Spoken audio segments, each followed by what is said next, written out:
Angelina, to your right. Angelina, to your left side. Angelina. There's a certain power in Angelina Jolie's silence that makes people listen more closely. She doesn't retaliate with angry outbursts, cryptic tweets, podcast jabs, or staged paparazzi statements. Instead, she delivers one carefully chosen line, and the entire industry pauses to take notice. That's exactly what happened last week. A seemingly small moment that could have slipped by unnoticed, yet it shook Hollywood because the words were directed at her. Those present in the room, including Blake Lively, have not stopped talking since. Not because Jolie was loud, but because her words cut sharper than anything Blake has ever faced in public. They went deeper than headlines, lawsuits, or the calculated PR comebacks she's relied on this year. This wasn't just gossip or drama. It was about legacy, reputation, and morality. And in that single sentence, Jolie, who has survived every brutal tabloid era intact, made it clear that Blake Lively crossed a line, and this time, the consequences will follow. It is a myth that rape is an inevitable part of comedy. The Artists for Ethics Summit in Beverly Hills was designed to be private and intentional. No live stream, no sponsorships, no social media buzz. Just 40 influential women shaping culture, politics, and art gathered in one room. Angelina Jolie was the final speaker, leading a panel on the cost of silence in public life. She didn't read from notes or deliver a rehearsed speech. Instead, she spoke with measured honesty. And then came a sentence she hadn't written down or planned, one that made the entire room fall still. There's a difference between telling a story and stealing someone else's voice while smiling for the camera. She never mentioned a name, yet everyone instantly knew who she meant, Blake Lively. Only days before, Blake had launched a high-profile charity initiative that mirrored Jolie's long-standing refugee advocacy, allegedly without informing, crediting, or consulting the organizations involved. According to insiders, Jolie wasn't upset because her work was echoed, but because something deeply personal and humanitarian was reframed as a glossy PR stunt. Industry sources later described her as livid, claiming Blake's team had deliberately modeled their campaign after Angelina's UN efforts. For years, Jolie has endured Hollywood gossip and PR manipulation, but this moment felt different. It was personal, it was about integrity, and it was about respect for the people her work represents. With that single, pointed line, Angelina sent a clear message. Blake Lively had crossed into sacred territory, and there would be consequences. In an industry built on spin, deleted tweets, and rehearsed comebacks, Jolie's unfiltered words carried more weight than any staged statement could ever achieve. Difficult as conditions are, the refugees here count themselves as the lucky ones. In March 2025, Blake Lively unveiled Homebound, a family wellness and rebuilding initiative in conflict-impacted regions, framing it as a heartfelt mission. The launch seemed noble, a polished website, pastel branding, a softly narrated promotional video, and a photo of Blake holding hands with displaced women under the tagline, "Rebuilding what's been broken, one voice at a time." But almost immediately, cracks appeared. That exact phrase had originated in a 2019 UNHCR campaign co-authored by Angelina Jolie and a veteran war correspondent, and the village showcased in Blake's campaign was one Angelina had worked with for over 6 years. Yet, Angelina's name was absent from every mention. A leaked UN email to Blake's team made it clear. While we appreciate the visibility, the narrative and language appear lifted directly from protected UN content. Ms. Jolie is understandably distressed. Blake's representatives denied intentional copying, but scrutiny only intensified. Media watchdogs and cultural critics began highlighting uncanny similarities, with ethics and media noting that new Blake Lively ad feels way too familiar. This isn't homage, it's theft. Within 3 days of Angelina's pointed remarks circulating in private industry circles, Blake's Homebound campaign began disappearing. The website went into maintenance, the pastel video vanished, the tagline was scrubbed, and even her Instagram post with the caption, "Every voice matters," was deleted. Yet in the digital age, nothing truly disappears. Reddit threads quickly resurfaced the erased content, placing Blake's glossy imagery side by side with Angelina's long-documented refugee advocacy. The comparisons were damning: mirrored phrasing, nearly identical visual framing, and even similar walk-and-talk shots with local women, except one reflected decades of unfiltered fieldwork, while the other felt like a stylized photo op. The narrative shifted rapidly.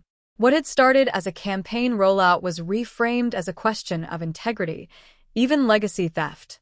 Angelina Jolie's 2 decades of first-hand work in war zones, from Syria to Cambodia to the Congo, were being overshadowed by what many now saw as a weekend performance dressed up as philanthropy.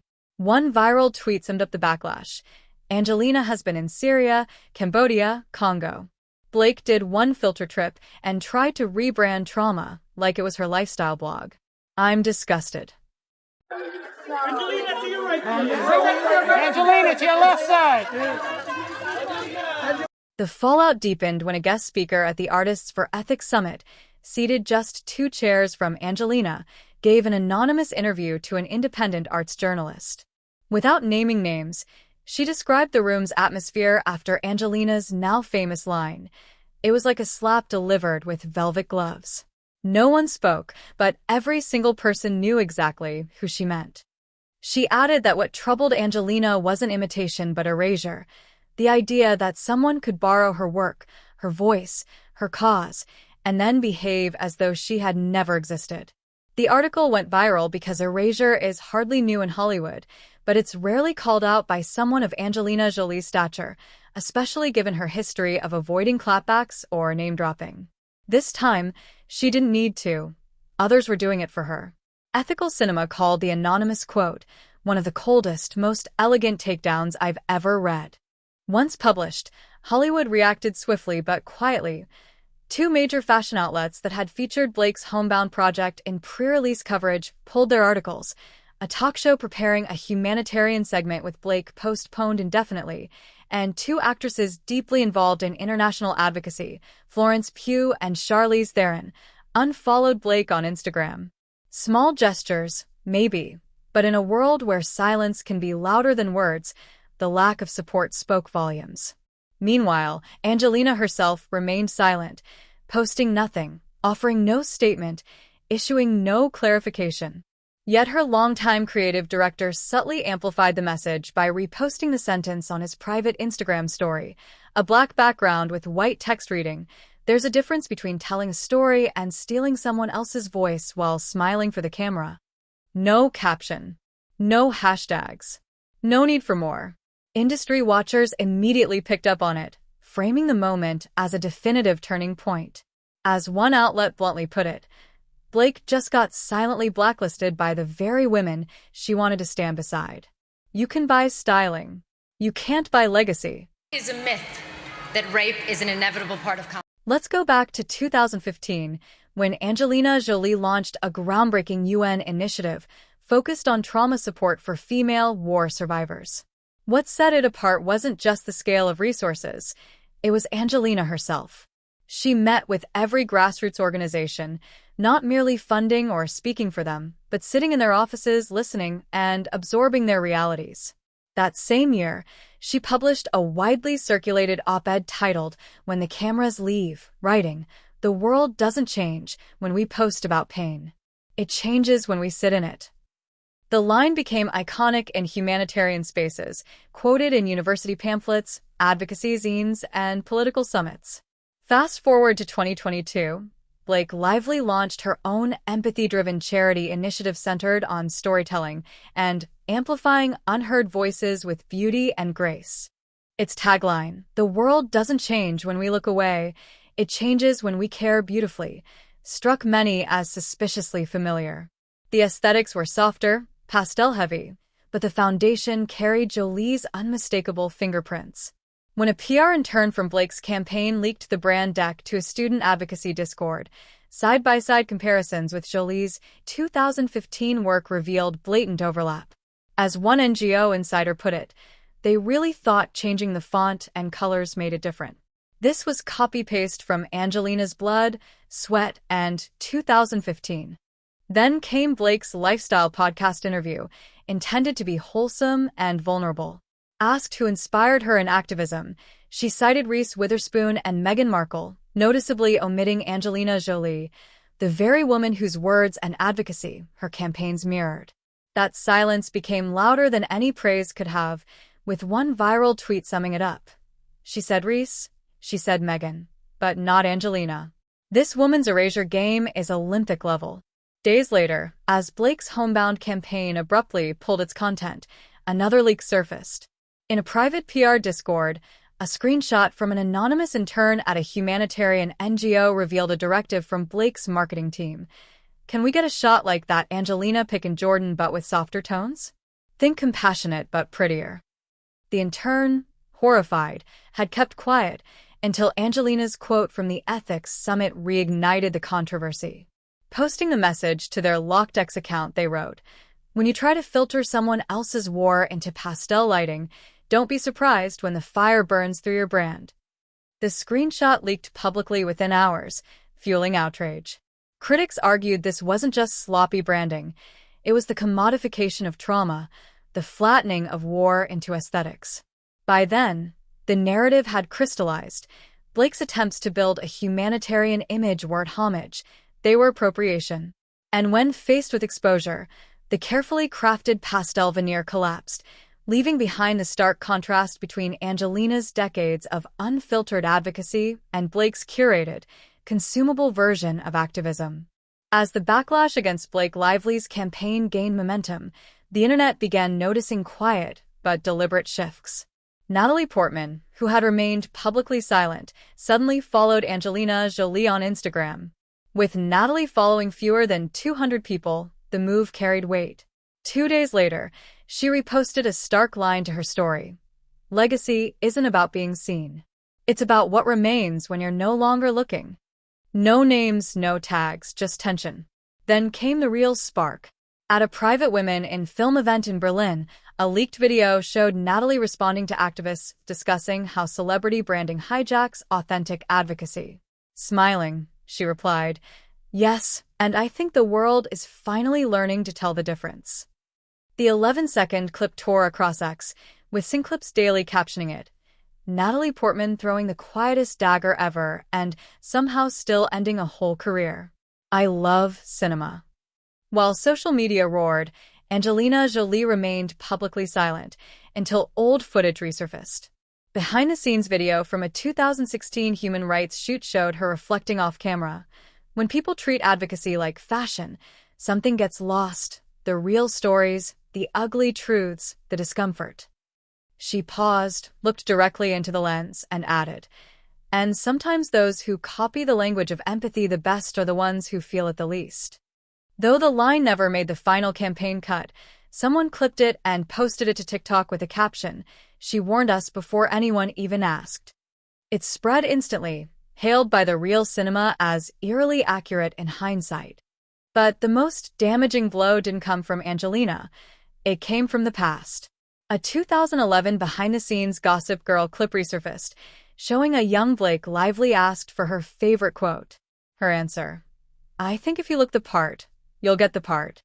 Once cheeky and naive, it now landed like a dagger when stitched side by side with Angelina in refugee camps, Blake's pastel charity trailers, and Natalie's cryptic follow. A viral edit captioned, "When you mistake performance for purpose," hit 3.2 million views within 24 hours. Another tweet bluntly added, 2011 Blake Lively. "If you look the part, you'll get the part." That aged like spoiled milk. Then, at the UN Women's Summit in April 2025, Angelina finally broke her silence, not with names, but with intent. Delivering closing remarks, she shifted away from global conflict to the cost of silence. "There are people who are suffering like a dress rehearsal and call it activism," she said. "But those who've lived it don't need rehearsal." The line detonated across news outlets, late-night monologues, and even an SNL skit. On X, it trended with 4 words. She meant every syllable. Feminist commentators noted, she didn't say Blake Lively, but she said Blake Lively. In the wake of that speech, Blake canceled 2 podcast appearances, quietly dropped from a Women in Media panel, and even stopped posting her weekly homebound updates. There was no meltdown, no cryptic captions, no denial, just silence. And in that silence, the internet spoke for her. Fan pages once devoted to pinkcore edits of Blake began reposting Angelina's quote instead. One comment crystallized the shift.